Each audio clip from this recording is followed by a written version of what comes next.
Hey guys, what's up? This is episode 3 of Weekend Review. Why do we call it episodes? I'm not really sure. It's not like a TV show or anything, but it does help us, I guess, kind of reference when we talk about it on the weekend, which video review we're talking about. So this is episode 3, and today we're going to spend a little bit of time talking about CG, not Camp Gladiator, but computer graphics positions, a little bit different than our previous weeks. We're going to talk about that position specifically, and then of course we'll talk about a couple camera shots, but if you're a CG operator, you'll want to tune into this. Before we dive into the footage, just want to point out one big thing. On July 11th, you've probably seen a graphic for this on our Facebook page, but July 11th, save the date, production team night. It's going to be here on campus. It's going to be awesome food, fun games. We'll have some giveaways. We're gonna probably have some new swag at that point, and so you don't want to miss it. It's gonna be lots of fun. There's no serving or working involved that night for any of our team. It is just come and have fun, hang out. Oftentimes we don't get to hang out too much on the weekend because of countdowns and deadlines and services starting and operating during the whole service, and so this is a perfect opportunity for us to come together as a team and just have lots of fun and get to know each other. So save the date, July 11th. All right, with that being said, let's go ahead and dive into the footage. Let's talk a little bit about CG and a few camera shots.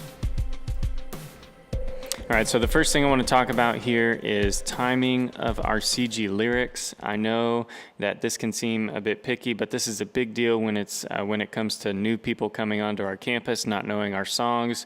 CG timing is a big deal. And CG, by the way, is a very difficult position. I know it seems like a spacebar monkey type of job where you're just hitting the same button over and over again to advance, but it is very difficult to stay focused on exactly what words you're on, where we are in the song, and so mad props to anyone who runs CG because it's very difficult. But what I want to talk about here is timing. Now, I couldn't find a bad example from this weekend to use. Our guys this weekend did a great job, and so what I'm going to do is I'm going to start here on song 1, which is a little bit faster, and I want to talk about just about our timing here, and I'm going to interject when I think we should advance the slide. The rule of thumb is on faster songs, when we're having to switch lyrics fairly fast, is you want to switch your slide halfway through the last word. And the reason you want to do that is because we're doing lyrics for people who don't know the song. Okay, so people who don't know the song, they've already read through the lyric line in their mind, and they need to know where we're going next, especially on these faster song ones. And so I want to show you guys, our guys this weekend did a great job of staying in line. I just want to push it up just a little bit further, our advancing our slides just a little bit sooner. So for example, we're looking at this slide right here, we will trust through the unknown. We should be switching the slide right as we say un. I know that sounds picky, but it really does. It really pays a big dividend, and so we will trust through the unknown. Let's go ahead and advance after the word un, so right in the middle of that word. All right, so let's go back to the beginning, and let's watch it from the top here. Switch. Switch. Switch. Switch. Switch.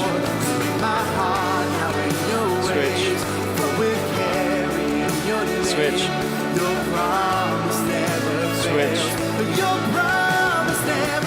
Switch. Switch.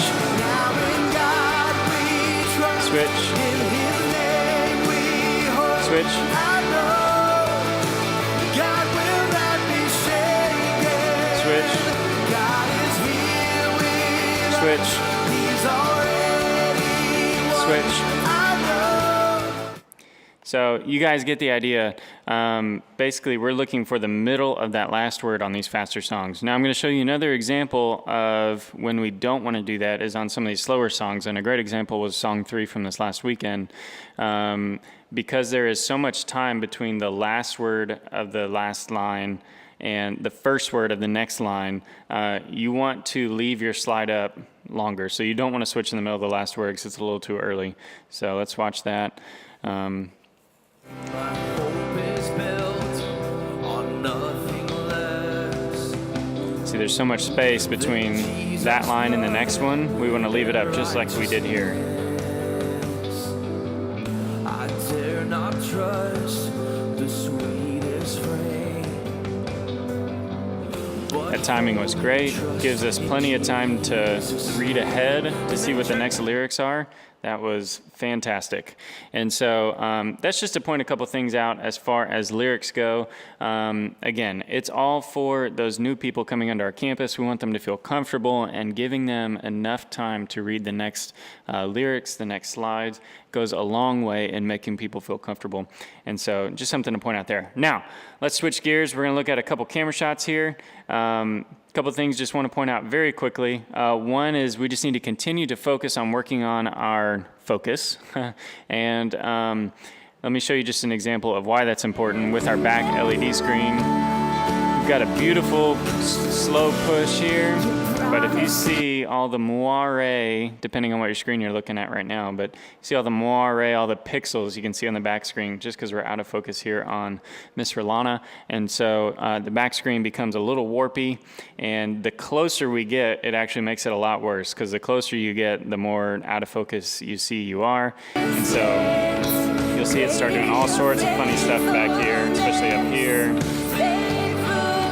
And so that's just to point out we just need to continue to work on our focus. I know it's very difficult in these new cameras and with the lighting and everything else, but that's something just to keep on our minds and focus on. So that was one thing I wanted to talk about. There's another thing I wanted to talk about here, just as far as when you are pushing in as a cam op. We said this a couple times, but just to keep pointing it out, you have one subject of your shot. In our multi-camera environment, we have a bunch of subjects on stage, but when you're doing your one shot at a time, you've got one subject. And so right now, the subject of your shot is Kendall. And so as we play through here, we get a little closer and we're realizing, oh, Kendall's not singing, so we're gonna switch over to Lee. And that's a big camera no-no. So we want to rely on our video directors as cam ops to take another shot before we have to change our subject. And so let's watch that again just for one more time, just to reinforce it. So even though Kendall doesn't have the microphone up, she's still worshiping. We should have just kept going in on Kendall instead of switching our subject to Lee, because it basically creates a little bit of an awkward movement there. So I want to make sure we keep one subject of each shot. And then two last things here. This last thing here, I just want to talk about our cover shots. This is something that we did great this weekend. This is something that Daniel Colon coaches really well on when he's video directing. What makes a good cover shot? Let's look at the end of the song here. Right here, I want to point something out. If you can see my mouse, if you can zoom in if you're on a small screen to see my mouse, this is what makes a great cover shot. In our room, a good rule of thumb is you can see all 3 rows of lighting. Now, the point isn't necessarily to highlight all the lighting and the haze and everything like that, but it makes our stage feel nice and big, well-rounded, well-lit, well-designed. It makes for a beautiful cover shot. Sometimes we cap our cover shot too low to where we only see this top row of lights here. We want to make sure we capture the entire stage. Makes a great cover shot too. There's also a great amount of looking room here for the stage. So this is a great cover shot here. And so when you're doing cover shots, camera 1 and camera 3, do yourself a favor and look for 3 rows of lights up here. That's a good indication that you're about the right zoom and right pan and tilt up and down. So, and then the final thing is big props to our camera 2 this weekend. Bernie on Saturday, Rick on Sunday. You guys had your hands full with keeping up with Pastor Tom Mullins. And just a quick example, he was all over the place.